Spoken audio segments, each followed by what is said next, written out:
da sunan Allah jalla gwani mai baiwa.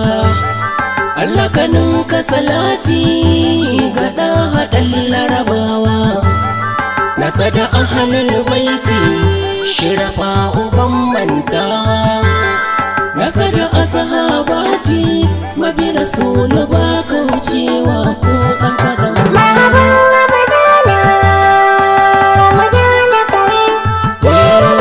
Shaharin Ramadana kaji wata na karamci, ka tsarkake ayyukanka kaji a baki da zuci, yawaita istighfari zaka samu yanci.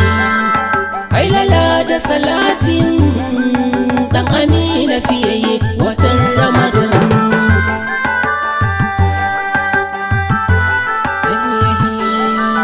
Ibrahim di Ismail me kafudan zazzau, Ibrahim mai jita angon umma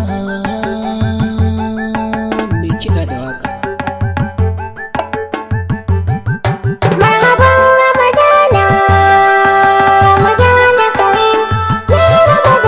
Watan Ramadana watan alkhairi, ka yawaita ibada dan uwa zaka kore sharri, zunubanka a kore an kala da tari tari.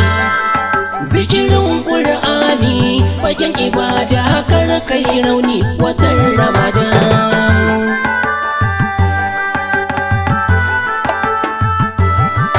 Ka gujewa giba hassada na cinye lada, ya face ko kifce zindi dan uwan muka kauda.